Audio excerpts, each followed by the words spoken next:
नमस्ते। ज्ञान विविधि चैनल में मैं रुक्मिणी शर्मा आप सबका स्वागत करती हूँ, अभिनंदन करती हूँ। आज की कक्षा में हम काव्यांग परिचय हिंदी साहित्य से संबंधित ये टॉपिक है, इसके बारे में हम चर्चा करेंगे। इसमें हम लेते हैं काव्य गुण। ये कक्षा 12th के लिए है, कक्षा 12th हिंदी साहित्य।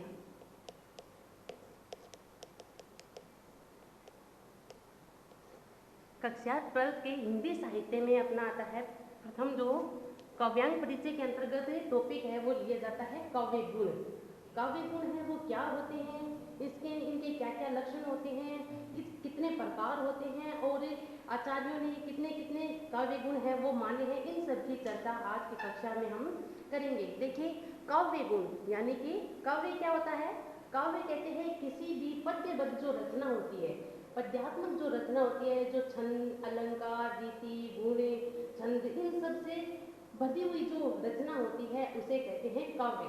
कोई भी पद्यात्मक रचना है, पद हो, दोहे हो, कविता हो, वो सब क्या कहलाती है, काव्य कहलाती है। तो इस काव्य गुण से मतलब क्या हुआ कि कविता, कोई भी काव्य रचना को जब हम पढ़ते हैं, अगर वो काव्य रचना नीरस होती है, उसमें रस नहीं होता है, तो वो हमें रुचिकर नहीं लगती है। तो कोई भी काव्य रचना को जब हम अध्ययन करते हैं, पढ़ते हैं, तो वो कैसी होती है, अगर सरस होती है, उसमें रस होता है, उसमें आनंद की प्राप्ति होती है, उसको पढ़कर हमारा मन है वो उल्लास से भर जाता है, कभी उल्लास से भर जाता है, कभी कभी जोश से भर जाता है, कभी कभी मन है वो शांति की ओर चला जाता है, कभी कभी अध्यात्म की ओर है वो मन रह जाता है। तो ये सब किस कारण से होता है, उस काव्य रचना को पढ़ने से होता है, उस कविता को पढ़ने से होता है। तो उसमें ऐसे क्या विशेषताएं होती है, क्या गुण होते हैं कि कभी वो रचना है वो मधुरता वाली हो जाती है, कभी वो रचना है कि इस रचना को पढ़ के मन में, व्यक्ति के पढ़ने वाले के मन में है वो जोश भर जाता है, उत्साह की भावना है वो भर जाती है, एक दीप्ति, एक चमक उसके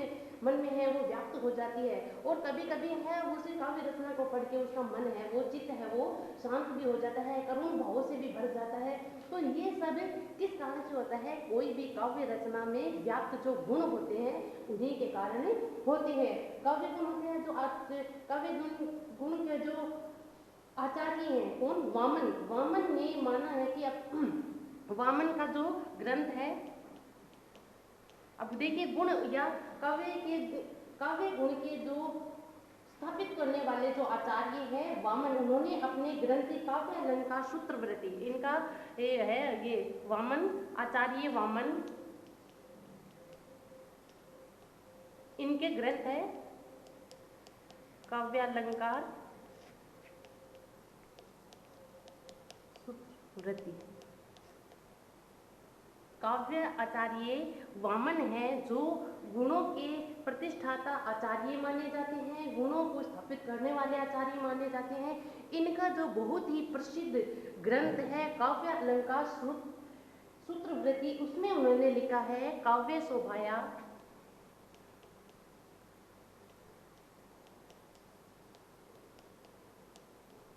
काव्य शोभाया कर्तारो धर्म गुणा। काव्य शोभाया कर्तारो धर्म गुणा, अर्थात देखिए क्या हुआ कि काव्य की शोभा बढ़ाने वाले, काव्य की शोभा बढ़ाने वाले जो धर्म होते हैं, जो तत्व होते हैं, वही क्या कहलाते हैं, गुण कहलाते हैं। अब कोई भी काव्य रचना है, काव्य रचना में अगर सरसता नहीं हो, अगर काव्य में सरसता नहीं हो तो वो हमें रुचिकर नहीं लगता है, वो किसी भी पाठक को या श्रोता के मन में है रुचि पैदा नहीं करता है, कोई जिज्ञासा, कोई भाव पैदा नहीं कर पाता है। तो काव्य है वो शोभाया कर्तारो धर्मा गुणा, यानी कि गुण है।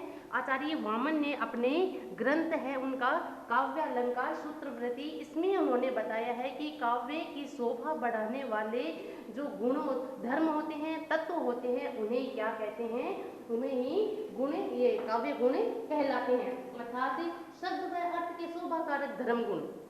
शब्द और अर्थ, देखिए शब्द व अर्थ, शब्द है तो उसका अर्थ भी होता है, जैसा कि हमने कल की कक्षा में शब्द विचार के बारे में पढ़ा था। तो अर्थ के आधार पर शब्द सार्थक और निरर्थक शब्द, तो यानी कि कोई भी शब्द होता है उसका अर्थ होता है। शब्द व अर्थ के शोभा कारक धर्म,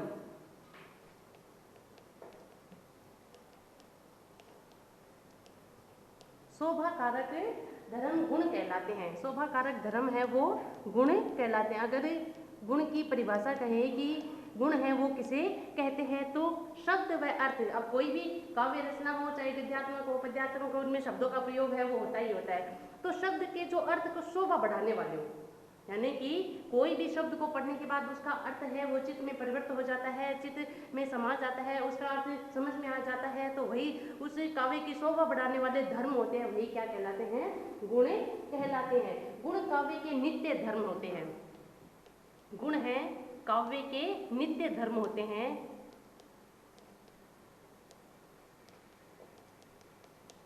गुण है काव्य के नित्य धर्म होते हैं। इनके बिना काव्य का अस्तित्व असंभव है। इनके बिना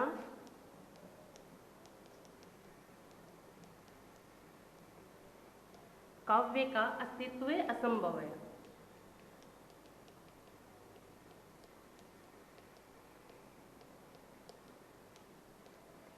समझने का प्रयास कीजिए आप विद्यार्थी कि शब्द व अर्थ के शोभा, यानी शब्द और अर्थ की शोभा को बढ़ाने वाले धर्म है वही गुण कहलाते हैं। कोई भी काव्य रचना, आप कोई भी पुस्तक पढ़ते हैं, कोई भी रचना पढ़ते हैं, चाहे वो पद्यात्मक हो गद्यात्मक हो, है ना, तो इस प्रकार उसमें अपने शब्दों का जब अर्थ हमारे समझ में आ जाता है। अब देखिए जो जिसका अर्थ हमारे समझ में नहीं आता है, जिसमें कोई सरसता नहीं होती है, कोई लय नहीं होता है, कोई प्रवाह नहीं होता है, तो वो हमें अरुचिकर लगती है, नीरस लगने लगता है वो काव्य। तो इसके काव्य को सरस बनाने का कार्य कौन करते हैं, गुण करते हैं। तो गुण है वो काव्य के नित्य धर्म होते हैं। अगर काव्य में ये गुण न हो, जो नित्य धर्म होते हैं, यानी कि इसमें ये नित्य धर्म न हो, तो इसके बिना काव्य की रचना है वो असंभव प्रतीत होते हैं, उसका अस्तित्व ही नहीं रह जाता है। काव्य शास्त्र के प्राचीन आचार्य भामह दंडी, अब देखिए काव्य शास्त्र के अपने प्राचीन आचार्य भामह है, दंडी है, वामन है,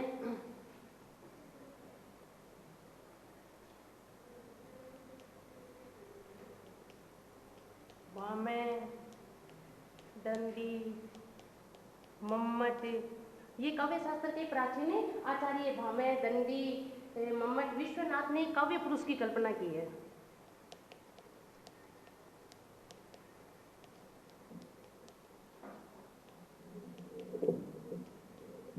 काव्य पुरुष की कल्पना की।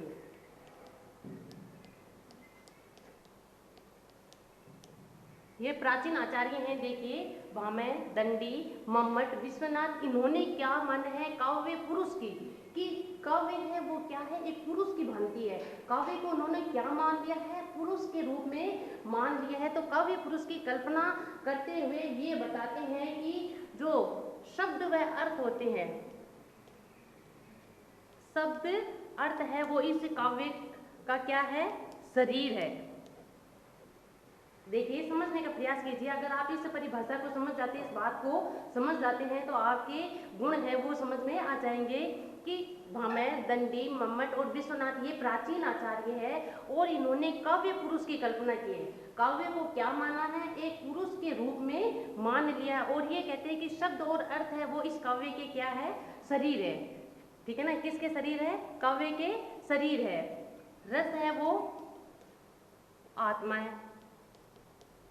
ठीक है ना, रस को क्या माना है, आत्मा माना है। रीतियां हैं वो अव्यय संस्थान है। रीतियां अव्यय संस्थान, रीति है वो अव्यय संस्थान है। अलंकार है वो आभूषण है।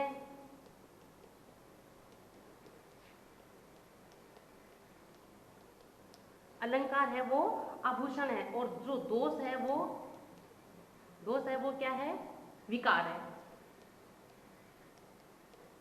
काव्य पुरुष की कल्पना करते उन्होंने क्या माना है, और गुण है वो धर्म व तत्व है। गुण, दोष तो विकार है, तो गुण है वो धर्म है, धर्म या तत्व है। किसके तत्व है, काव्य पुरुष रूपी जो शरीर इन्होंने माना है, काव्य को एक पुरुष के रूप में माना है, उसका शब्द और अर्थ तो क्या है, शरीर। यानी इसी काव्य का शरीर क्या है, शब्द अर्थ है। आत्मा क्या है, वो रस है। अव्यय संस्थान क्या है, वो रीतियां हैं। आभूषण है वो अलंकारों को माना है। दोष है वो विकार के रूप में उपस्थित होते हैं। और गुण है वो धर्म और तत्व के रूप में किसी भी काव्य रचना में होते हैं, ऐसा उन्होंने माना है। देखिए जिस प्रकार एक कोई शरीर है, मनुष्य का शरीर है, अगर उसमें आत्मा का वास नहीं हो तो वो शरीर कैसा हो जाता है, मृत प्राय हो जाता है, मृत हो जाता है, उसका कोई अस्तित्व नहीं रहता है, वो केवल जड़ पदार्थ मात्र रह जाता है। हमारे शरीर का महत्व है वो तब तक है जब तक इसमें प्राण वायु का संचार हो रहा है, आत्मा इसमें निवास कर रही है। तो ऐसे ही ये मानते हैं अगर ये काव्य पुरुष है, अगर इसमें आत्मा नहीं हो, रस रूपी आत्मा नहीं हो, रस रूपी अगर आत्मा इसे काव्य पुरुष के शरीर में नहीं हो तो ये काव्य है वो किसके समान हो जाता है, मृत प्राय हो जाता है, मृत शरीर के समान होता है। अब किसी भी शरीर का में महत्वपूर्ण होती है आत्मा, आत्मा से ही वो सजीव रूप में व्याप्त रहता है। तो अगर काव्य पुरुष में अगर ये रस रूपी आत्मा नहीं रहे, रस रूपी आत्मा है वो नहीं रहे तो वो क्या हो जाता है, मृत शरीर हो जाता है, अर्थात काव्य है वो कैसा हो जाता है, नीरस हो जाता है। अब देखिए इसे सरस बनाने के लिए और जो रस होते हैं, रस का पोषण है वो कौन करते हैं, गुण करते हैं। रस का पोषण है वो कौन करते हैं, गुण करते हैं या धर्म तत्व होते हैं वो करते हैं। अब देखिए शरीर में है वो आत्मा है वो महत्वपूर्ण स्थान पे है, ऐसे ही काव्य रूपी जो पुरुष है उसमें रस रूपी आत्मा होती है और इस रस रूपी आत्मा को पोषित है वो कौन करते हैं, गुण करते हैं। अर्थात यदि काव्य में गुण न हो तो वो काव्य रचना है मृत प्राय से हो जाती है, नीरस हो जाती है, अर्थात उसका महत्व है वो कम हो जाता है या बिल्कुल भी खत्म हो जाता है। तो इस प्रकार से देखिए इस प्रकार काव्य के अंगों में शब्द, अर्थ, रस, गुण, अलंकार, दोष, रीतियां, इन सभी की बात है वो की जाती है। इस तरह से आचार्य वामन के अनुसार गुण काव्य के मूल सौंदर्य तत्व होते हैं। गुण है वो काव्य के मूल सौंदर्य तत्व होते हैं। गुण है वो काव्य के मूल सौंदर्य तत्व होते हैं।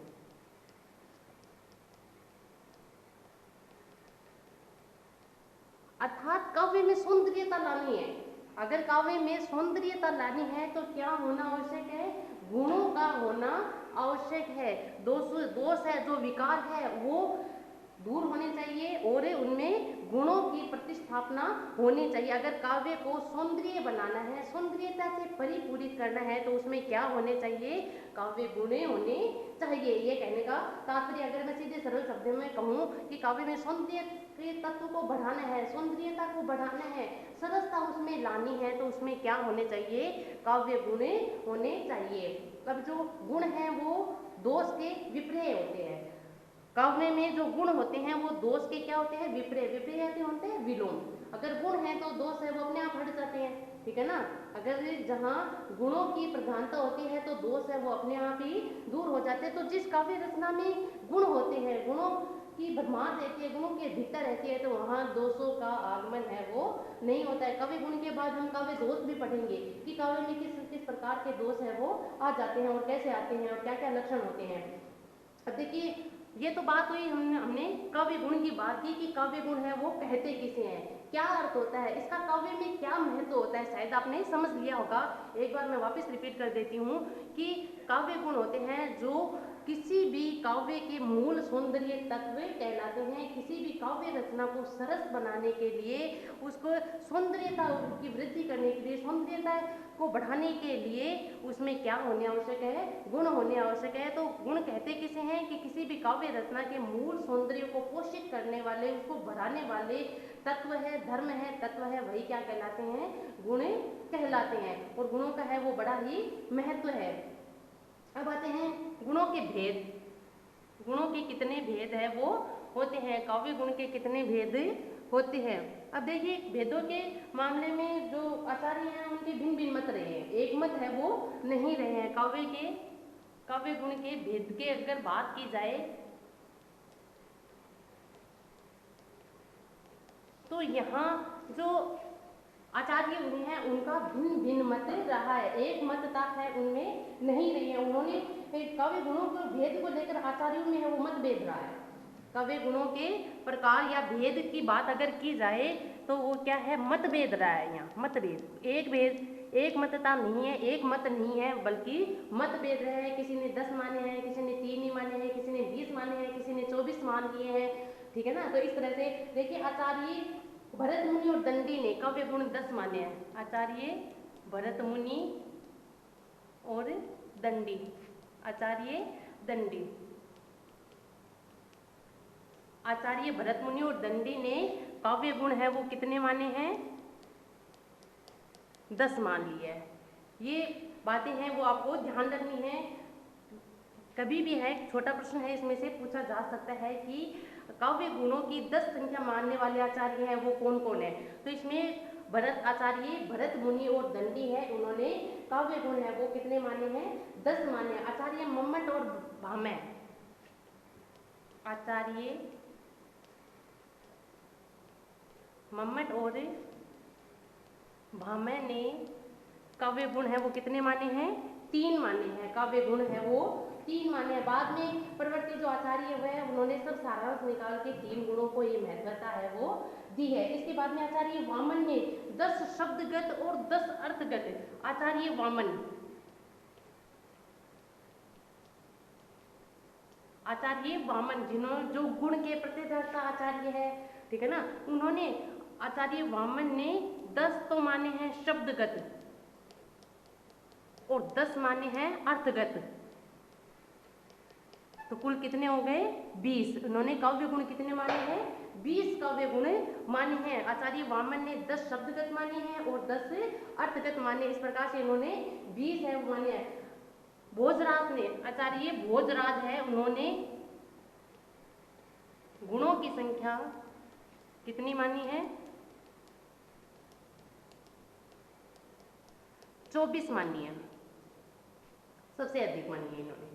आचार्य भोजराज है, इन्होंने गुणों की संख्या है वो कितनी मानी है? 24 मानी है। आचार्य वामन ने 10 शब्दगत 10 अर्थगत अर्थात 20 गुण माने हैं। ऐसे आचार्य मम्मट और भामह ने है वो 3 माने हैं। भरत मुनि और दंडी ने है वो 10 है वो काव्य गुणों का उल्लेख है वो किया है। अब इसके बाद में जो प्रवृत्ति आचार्य हुए हैं उन सब ने इन सब का सारांश निकालने के बाद आचार्य मम्मट ने अपने काव्य, आचार्य मम्मट की बात की जाए तो इन्होंने अपने काव्य प्रकाश में, आचार्य मम्मट है, इन्होंने इनका ग्रंथ है काव्य प्रकाश, बहुत ही प्रसिद्ध ग्रंथ है ये इनका काव्य प्रकाश। इसमें इन्होंने 3 ही गुण माने हैं, 3 गुणों को ही महत्व है वो दिया है। ऐसे आचार्य विश्वनाथ का है साहित्य दर्पण, आचार्य विश्वनाथ, आचार्य विश्वनाथ का ग्रंथ है साहित्य दर्पण। इसमें इनमें भी इन्होंने कितनी मानी है गुणों की संख्या? 3 गुणों को माना है। आचार्य विश्वनाथ ने अपना जो ग्रंथ है साहित्य दर्पण, इसमें इन्होंने गुणों की संख्या वो कितनी मानी है? 3 ही मानी है। अब वो 3 काव्य गुण है वो कौन कौन से हैं, वो उनकी पहचान है वो किस तरह से होती है, क्या क्या उनके लक्षण हैं, क्या क्या उनकी विशेषताएं हैं, वो हमें पढ़ते हैं। तो इन्होंने 3 गुण जो माने हैं वो कौन कौन से हैं?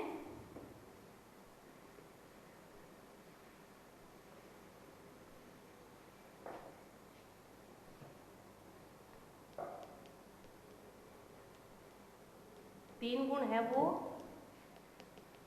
पहला आता है माधुर्य गुण, दूसरा आता है ओज गुण और तीसरा आता है प्रसाद गुण।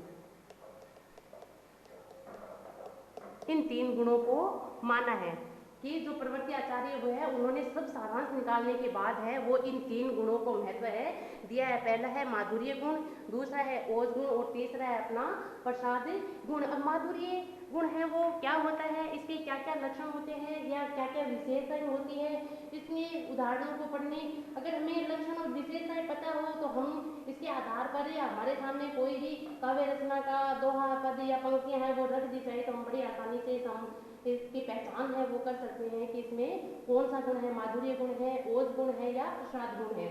तो देखिए हम बताते हैं माधुर्य गुण, पहला पढ़ते हैं हमें माधुर्य गुण।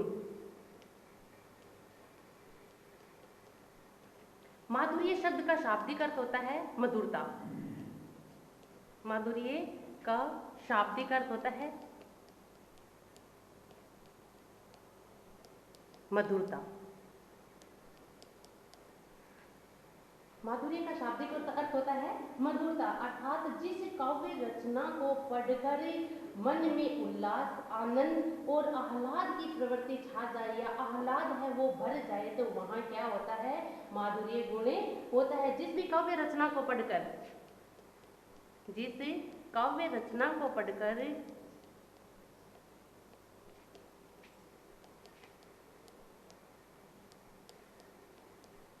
मन में उल्लास,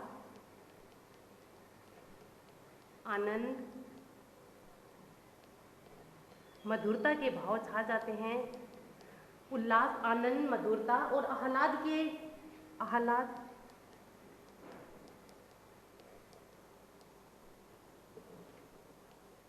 भाव व्याप्त हो जाते हैं, वहाँ माधुर्य गुण होता है। यानी जिस भी काव्य रचना को, कोई भी काव्य रचना पढ़ते हैं, कोई भी कविता अगर हम पढ़ते हैं, तो उस रचना को पढ़ने के बाद हमारे मन में उल्लास, आनंद, आह्लाद की भाव है वो व्याप्त हो जाते हैं।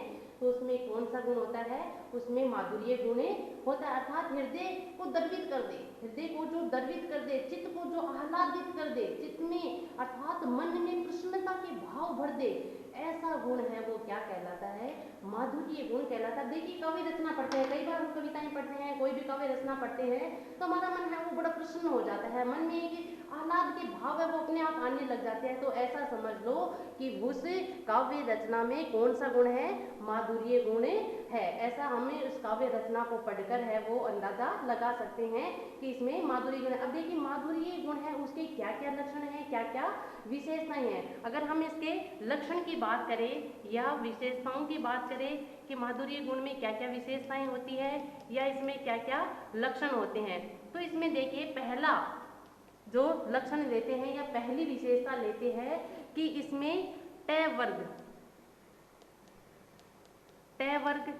से हमने वर्ण विचार पढ़ा था, भाषा और वर्ण विचार पढ़ा था, उसमें मैंने ये स्वर व्यंजन है वो पढ़ लिए थे। उसमें आया था कै वर्ग, चय वर्ग, टय वर्ग, तय वर्ग, पै वर्ग। तो जो टय वर्ग होता है, टय वर्ग से मतलब हुआ टय,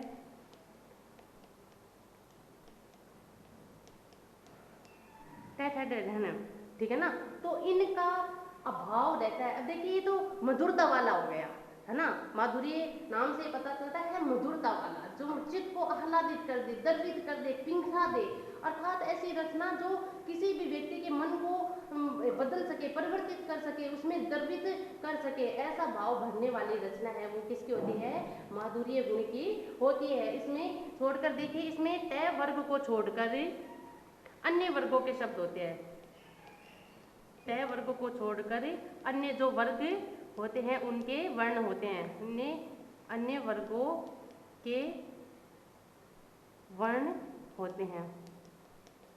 या अन्य वर्ग के वर्णों से बने हुए शब्दों की अधिकता रहती है। टय वर्ग से बने हुए शब्दों की कमी रहती है, अभाव रहता है, और जो अन्य वर्ण होते हैं उनसे बने हुए शब्दों की बाहुलता रहती है, अधिकता है वो रहती है। इसमें संयुक्ताक्षर की भी बात मैंने की थी। इसकी दूसरी विशेषता है संयुक्ताक्षर। कौन कौन से बताए थे संयुक्ताक्षर मैंने? संयुक्ताक्षर है वो आपको भाषा लिपि वर्ण है वो समय पढ़ाते समय बताया था। संयुक्ताक्षर जो दो वर्णों के मेल से बने होते हैं, जोड़ से बने होते हैं, उनका अभाव रहता है। संयुक्ताक्षर मैं लिख देती हूँ यहाँ, क्ष को छोड़कर का अभाव रहता है। देखिए माधुर्य गुण की अगर हम बात करें तो ये अगर बातें आपको ध्यान में रहती है कि टय वर्ग वाले, टय वर्ग टय रहना है, इनसे उनको छोड़कर जो अन्य वर्ग के वर्णों से बने शब्दों की अधिकता रहती है, इस वर्ण का इसमें अभाव होता है। दूसरी इसकी विशेषता है कि इसका भी इसमें अभाव है वो होते हैं। बड़े बड़े सामासिक पदों का इसमें अभाव होता है। सामासिक पद भी हमने समास पढ़ते समय मैंने आपको बताया था कि जब दो अलग अलग शब्द होते हैं उनको जोड़कर एक पद बनाया जाता है। समास का अर्थ क्या होता है? संक्षेप करना, छोटा करना, है ना। जैसे मैंने बताया था कृष्णार्जुन, कृष्ण और अर्जुन है, तो इसको हमने छोटा करके क्या बना दिया था, कृष्णार्जुन बना दिया था। तो ये कृष्णार्जुन है वो क्या कहलाता है, पूरा सामासिक पद कहलाता है, या इसे समास पद कहते हैं। तो इस ये माधुर्य गुण होता है, इसमें बड़े सामासिक पदों का अभाव होता है, छोटे समास पदों का इसमें प्रयोग होता है। ऊपर लिख देती हूं मैं यहाँ। तीसरी इसकी विशेषता है बड़े सामासिक पद। सामासिक पदों का अभाव होता है, बड़े सामासिक पदों का अभाव होता है, और इसमें छोटे अल्प या ऐसे कह सकते हैं अल्प समास के पदों का प्रयोग किया जाता है। अल्प समास के पदों का प्रयोग होता है।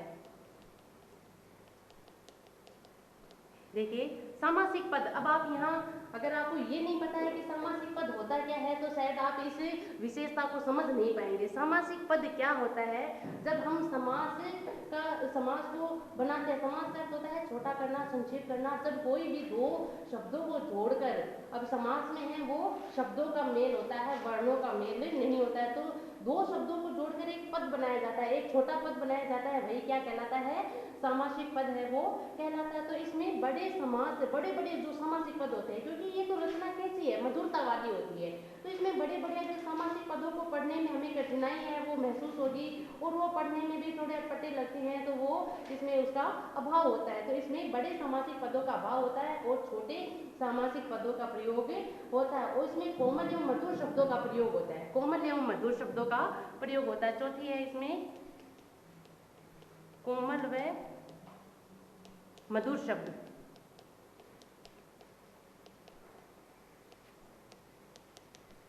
कोमल और मधुर शब्द, अब देखिए जो अगर हमने कठोर वर्ण ले लिए या कठोर शब्द ले लिए तो पढ़ने में थोड़ी कठिनाई महसूस करने वाले, कठिनाई देने वाले होते हैं, लेकिन यहाँ तो मधुरता की बात की जा रही है, माधुर्यता की बात है वो की जा रही है।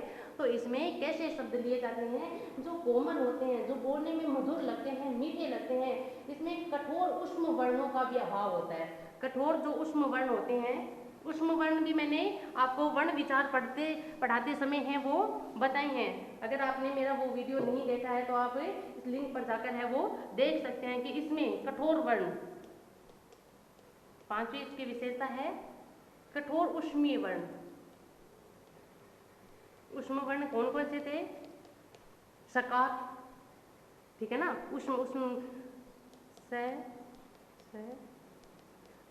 तो ये अपने जो सकार होते हैं और इसमें है भी आता है, तो इसमें उस कठोर उष्म वर्ण का अभाव रहता है, कठोर उष्म वर्ण है वो नहीं लिए जाते हैं, वो इनका प्रयोग है वो इसमें माधुर्य गुण में है वो नहीं होता है।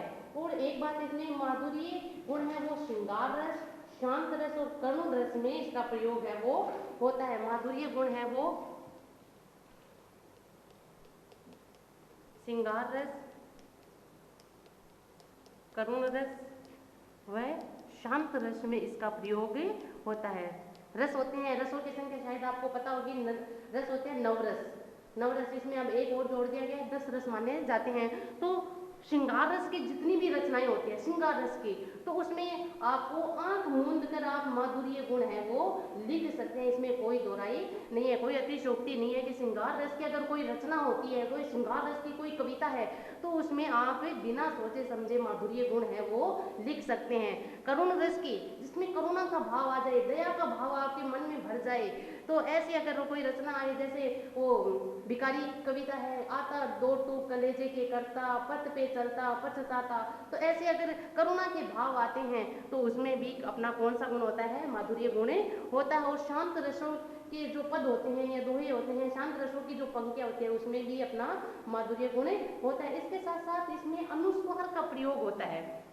सातवीं इसकी विशेषता है अनुस्वार। अनुस्वार और अनुनासिक हमने पढ़े थे।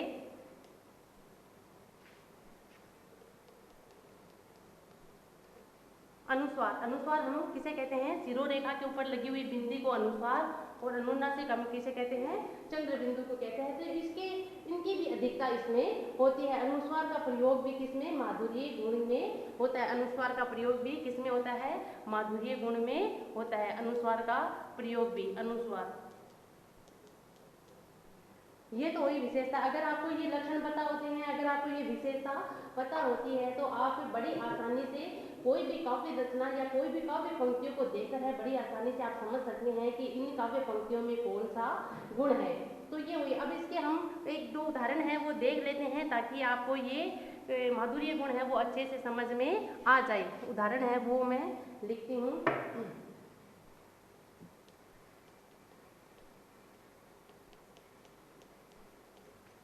बतरस लालच लाल की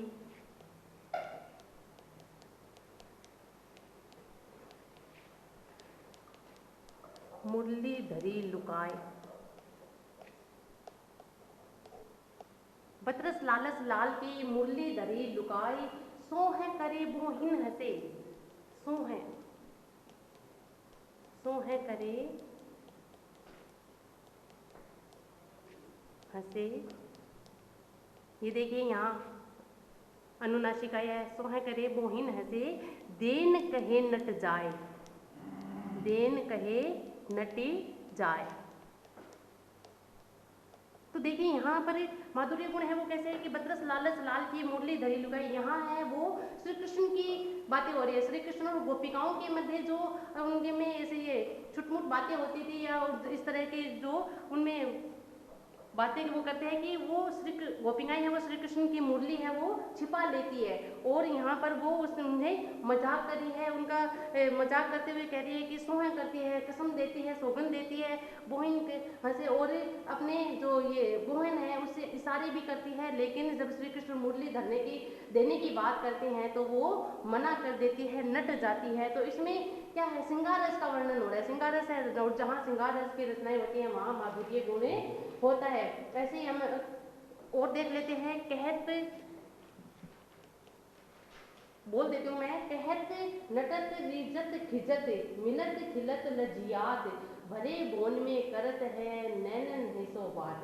तो यहाँ एक जो अपने नायक और नायिका है वो क्या करते हैं कि भरे भवन में सब लोग बैठे हुए हैं, परिवार के लोग बैठे हुए, अन्य लोग भी बैठे हुए हैं, लेकिन वो वहाँ बात करना चाहते हैं लेकिन बात नहीं कर पाते हैं। सबके सामने उन्हें लज्जा आती है। तो जो वो नायक और नायिका है उनकी आंखें हैं वो एक दूसरे से मिलती है। तो वो नायक है वो उसे क्या करता है कि अपने प्रेम का इजहार है वो करता है, लेकिन वो नायिका है उसे नट जाती है, नटत खींचत। और ये जब वो मना करती है तो नायक है वो थोड़ा खींच जाता है, उसे गुस्सा आता है, रिजत। और इसी बात पर नायिका है वो उस पर रीझ जाती है। फिर उनके नैन है वो आपस में मिलते हैं, आंखें उनकी मिलती है। और जब आंखें मिलती है तो उनका मन है वो खिल जाता है। और मन खिलते ही उनमें लज्जा के भाव है, लज्जियात यानी लज्जा जाते हैं, शर्मा जाते हैं कि ऐसे भरे भवन में करते हैं। वो आंखों में ही आंखों में भरे भवन में सबके सामने है वो बातें कर लेते हैं। जब उन्हें पता लगता है कि सब हमारी तरफ देख रहे हैं तो वो लज्जा जाते हैं। तो इस प्रकार यहाँ प्रेम रस का वर्णन हो रहा है। प्रेम रस की भावनाएं हैं वो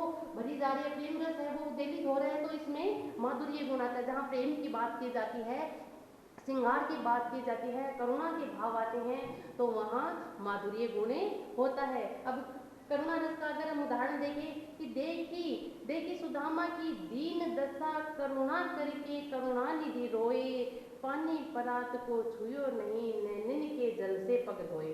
तो यहाँ करुणा का भाव आता है कि देखिए सुदामा की दीन दशा। श्री कृष्ण है वो सुदामा की ऐसी दीन दशा को देखकर उनके आंखों में जो सब पर करुणा करने वाले करुणा निधि है उनकी आंखों में भी आंसू आ जाते हैं। और जो श्री सुदामा जी के चरण धोने के लिए जो परात में जल लाया गया था उसे वो छूते तक नहीं है और अपने नैनों के जल से ही उनके पैरों को धो देते हैं। इतने अधिक आंसू आते हैं कि आंसू जल से ही श्री सुदामा जी के पैर है वो धोते हैं। तो देखी सुदामा की दीन दशा, करुणा करके करुणा निधि रोए, पानी परात को छुयो नहीं, नैनन के जल से पग धोए। तो यहाँ करुणा का भाव आता है, करुण रस होता है। तो मैंने बताया कि जो माधुर्य गुण है वो श्रृंगार रस, करुण रस और शांत रसों में इसका प्रयोग है वो होता है।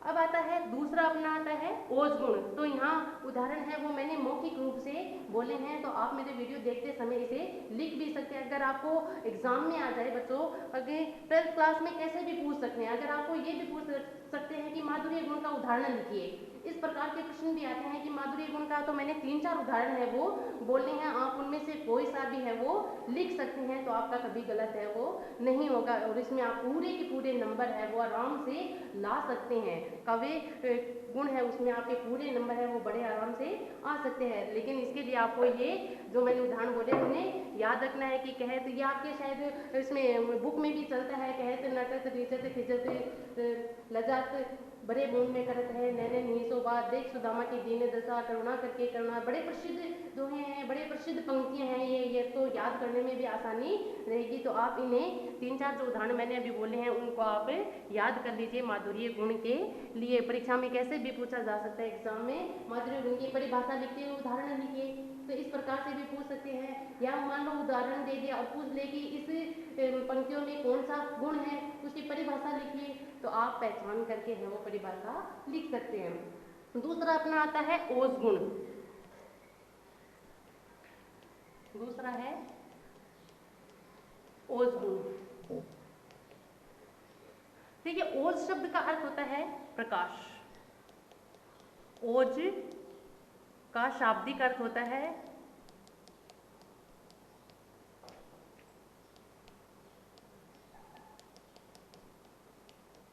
प्रकाश, दीप्ति, उत्साह है, ठीक है ना। तो ओज का शाब्दिक होता है कि प्रकाश, उत्साह। तो इसकी परिभाषा निकल कर आती है कि जिस काव्य रचना को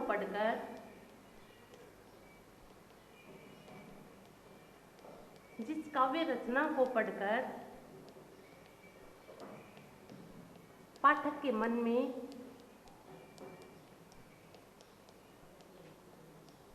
ओज, उत्साह है, दीप्ति, चमक, कांति, कुछ भी कह सकते हैं कि ओज, उत्साह, दीप्ति, आवेश, पौरुष, वीरता, साहस के भाव बढ़ जाए। पौरुष, वीरता,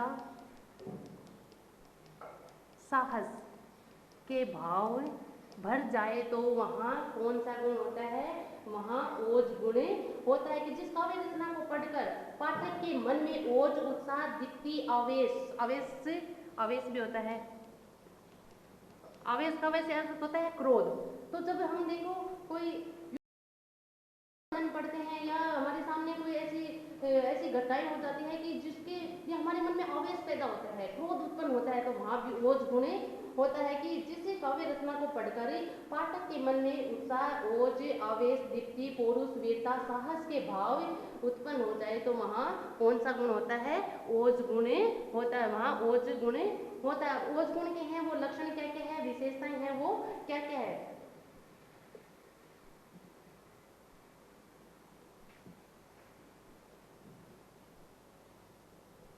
लक्षण या विशेषताएं,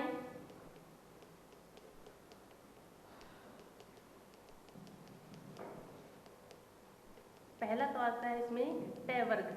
अब देखिए ये इसमें कुछ ऐसे लक्षण हैं जो माधुर्य गुण के बिल्कुल विपरीत होते हैं, है ना, विलोम के लिए ऐसे प्रयुक्त होते हैं। जैसे उसमें टय वर्ग का अभाव होता है, यहाँ टय वर्ग वाले वर्ण है वो उनकी अधिकता होती है।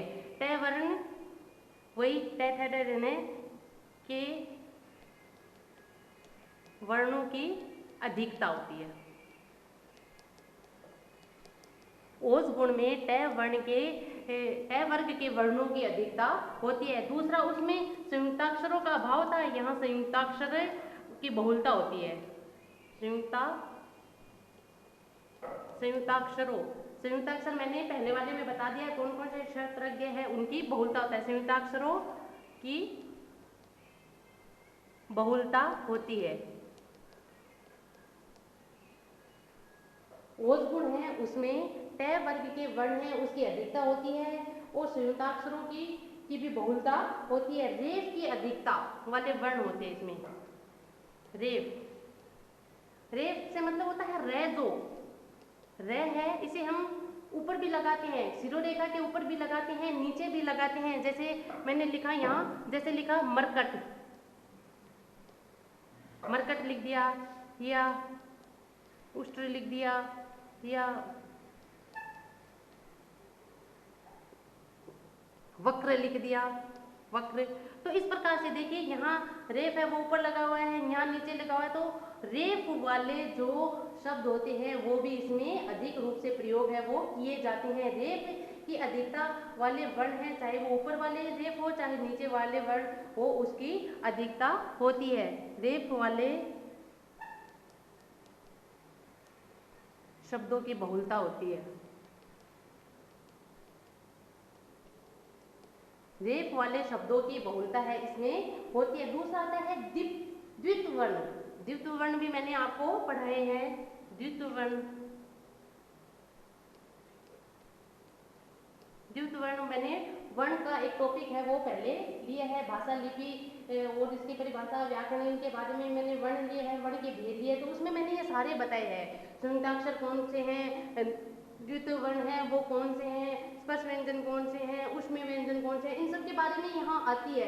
अगर आपने वो सब चीज़ें पहले वाली क्लास में अगर आपने समझी है, पढ़ी है, तो यहाँ आपको अपने आप है वो समझ में आ जाता है। द्वित्व वर्ण, द्वित्व वर्ण होते हैं जो, जैसे मैंने बताया था, एक जैसे दो वर्ण हैं जहाँ मिलते हैं वहाँ द्वित्व वर्ण होते हैं। जैसे क मिल जाए, है ना, च मिल जाए, ऐसे त मिल जाए, तो ऐसे द्वित्व वर्ण वाले शब्दों की भी इसमें अधिकता है वो रहती है। द्वित्व वर्ण के शब्दों का प्रयोग होता है, द्वित्व वर्ण के शब्दों का प्रयोग होता है।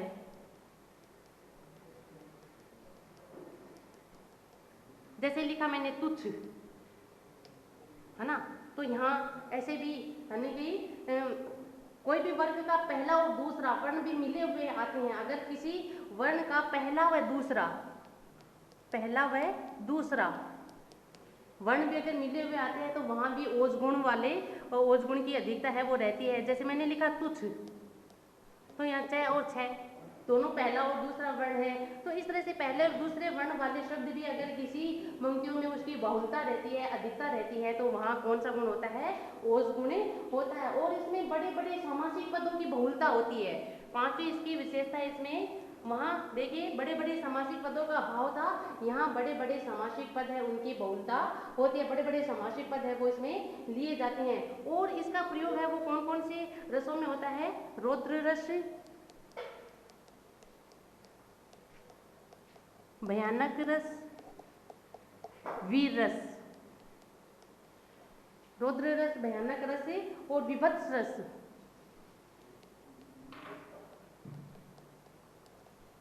विभत्स रस में ओज गुण का प्रयोग होता है। इसमें रौद्र रस, भयानक रस, विभत्स रस, इसमें देखिए किसी भी युद्ध का वर्णन आ रहा है या प्रकृति का भी अगर रौद्र रूप दिखाया जा रहा है या किसी व्यक्ति के उत्साह का वर्णन किया जा रहा है, उसकी वीरता का वर्णन किया जा रहा है, तो वहाँ कौन सा गुण होता है, ओज गुण होता है। देखिए रौद्र रस यानी कि रुद्र रूप जहाँ दिखाया जाए, चाहे वो किसी व्यक्ति का रुद्र रूप दिखाया जा रहा है, चाहे किसी प्रकृति का रुद्र रूप दिखाया जा रहा है, कोई भयानक रूप का अभी युद्ध की भयावकता का वर्णन अगर किसी पंक्तियों में किया जा रहा है, तो वहाँ और ये ओज गुण है होता है। विभत्सा का वर्णन किया जा रहा है तो वहाँ भी ओज गुण है वो होता है। देखिए मैं यहाँ इसके उदाहरण है वो लिखती हूँ। अगर किसी व्यक्ति के उत्साह का वर्णन करें, किसी की व्यक्ति की वीरता का वर्णन कर रहे हैं, अपनी भारत माता की वीरता का वर्णन कर रहे हैं, तो वहाँ भी कौन सा गुण होता है, ओज गुण होता है। अब इसके मैं उदाहरण है वो लिखती हूँ ताकि आपके अच्छे से समझ में आ जाए ओज गुण क्या होता है। उदाहरण, है गिरे, है रुंड गिरे,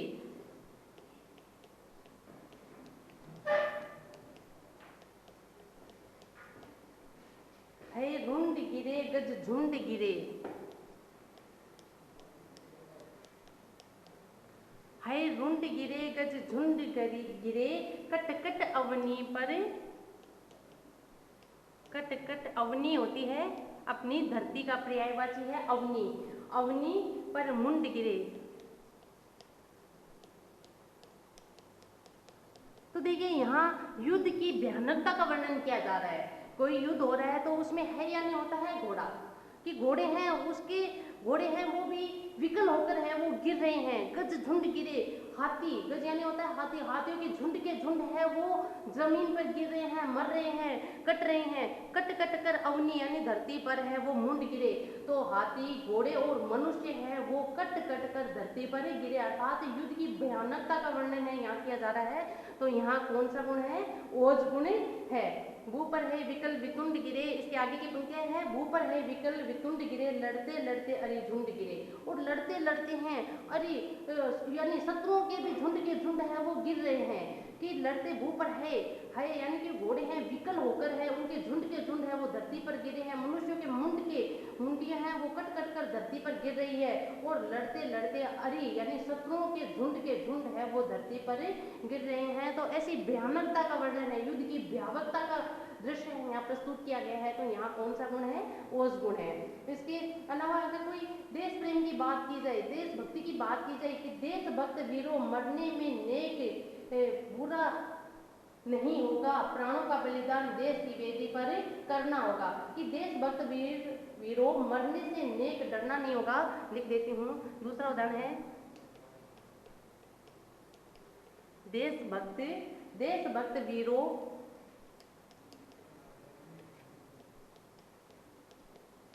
मरने से तनिक डरना नहीं होगा, मरने से नेक डरना नहीं होगा।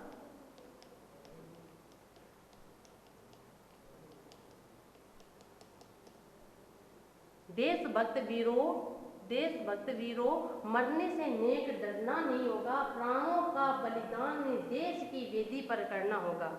प्राणों का बलिदान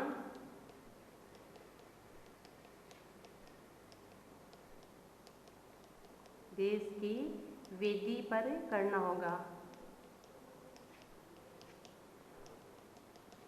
तो यहाँ देखिए कि उत्साह का भाव है वो भरा जा रहा है कि देशभक्त वीरों मरने से तनिक भी डरना नहीं है, प्राणों का बलिदान देश की वेदी पर करना होगा। वेदी होती है जहाँ यज्ञ किया जाता है, हवन किया जाता है, वो वेदिका है, वेदी कहलाती है। तो देश की रक्षा के लिए अपने प्राणों का बलिदान है देश वेदी पर है वो करना होगा। यानी यहाँ क्या उत्साह का भाव है वो भरा जा रहा है। इस पंक्तियों को पढ़ने से उत्साह का भाव है मन में भरा जाता है। तो यहाँ कौन सा है? ओज गुण है। अब इसका हिमाद्री तुंग श्रृंग से प्रबुद्ध शुद्ध भारती, सुम प्रभा समुज्ज्वला स्वतंत्रा पुकारती। इस तरह की देशभक्ति की आती है, वो उत्साह भरने वाली अगर रचनाएं होती है तो वहाँ ओज गुण आता है। तीसरा और अंतिम अपना जो बचा है प्रसाद गुण, तो उसके बारे में भी हमें पढ़ लेते हैं कि प्रसाद गुण है वो किसे कहते हैं और इसके क्या क्या लक्षण होते हैं, क्या क्या इसके उदाहरण हैं। तो अब अगर आपको ओज गुण के उदाहरण है वो इन उदाहरणों को आप याद कर सकते हो, एग्जाम में आए तो आप सीधा लिख सकते हो इन्हें। प्रसाद गुण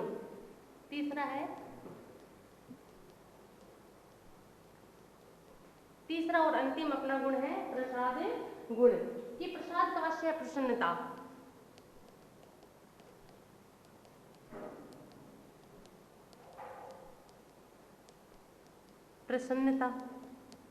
ठीक है ना। प्रसाद का आशय है प्रसन्नता।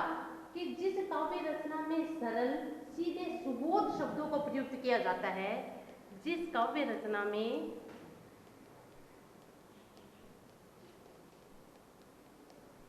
सरल सीधे सुबोध शब्दों को प्रयोग किया जाता है,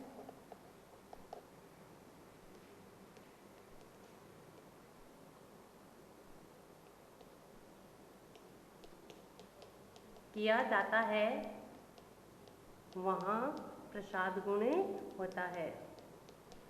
कि जिस काव्य रचना में सरल सीधे सुबोध शब्दों का प्रयोग किया गया है तो वहाँ प्रसाद गुण होता है। या ऐसे कह सकते हैं कि जिस भी काव्य रचना को पढ़ते ही उसका अर्थ तुरंत हमारी समझ में आ जाता है, हमारे चित्त में व्याप्त हो जाता है, तो वहाँ कौन सा गुण होता है? प्रसाद गुण होता है। कोई भी काव्य रचना होती है, सरल सीधे शब्द होते हैं तो उनका अर्थ हम आसानी से लगा सकते हैं, उन्हें पढ़ते ही उसका अर्थ है वो हमारे समझ में आ जाता है, तो वहाँ कौन सा गुण होता है? प्रसाद गुण होता है। प्रसाद गुण को कि जिस प्रकार सूखे कपड़े में पानी है किस प्रकार से व्याप्त हो जाता है, या कोई सूखा ईंधन है उसमें अग्नि है वो किस प्रकार से व्याप्त होती है? तुरंत व्याप्त हो जाती है। उसी प्रकार है अगर मन में ये भाव है वो तुरंत व्याप्त हो जाते हैं किसी रचना को पढ़ने पर, तो उसमें प्रसाद गुण है वो होता है। और या कैसे कहते हैं, जिस गुण से युक्त काव्य रचना सहज भाव से हृदय में व्याप्त हो जाती है, सरलता से सहज भाव से हृदय में व्याप्त हो जाती है, अर्थात जिस काव्य रचना का सरलता सहजता से अर्थ बोध हमें हो जाता है, तो वहाँ क्या होता है, वहाँ अपना प्रसाद गुण होता है। और ये देखिए सभी रसों में पाया जाता है। इसके अगर लक्षण की बात की जाए या विशेषताओं की बात की जाए तो ये सभी रसों में पाया जाता है। सभी रसों में जो ये प्रसाद गुण है वो पाया जाता है। इसमें अल्प समासों का प्रयोग होता है, अल्प समासों का प्रयोग होता है। तीसरा इसमें आती है सरल सहज शब्दों का प्रयोग किया जाता है, सरल सहज शब्दों का प्रयोग, सरल सहज शब्दों का प्रयोग। अब सरल सहज शब्द होते हैं तो उसका अर्थबोध है वो हमें तुरंत हो जाता है, उसका अर्थ हमें तुरंत समझ जाते हैं, तो सरल सहज शब्दों का इसमें प्रयोग है वो होता है। और ये सभी रसों में पाया जाता है। सहज भावों की प्रधानता होती है इसमें, सहज भावों की प्रधानता होती है। ये इसके लक्षण, प्रसाद गुण के लक्षण हैं। अगर ये लक्षण आपको पता है तो आप किसी भी काव्य पंक्तियों को पढ़ने के बाद तुरंत पता कर सकते हैं कि इसमें प्रसाद गुण है, कि सभी रसों में पाया जाता है, अल्प समास का प्रयोग होता है, सरल सहज शब्दों का प्रयोग होता है, सहज भावों की अभिव्यक्ति है वो इसमें होती है। जैसे उदाहरण लिखूं,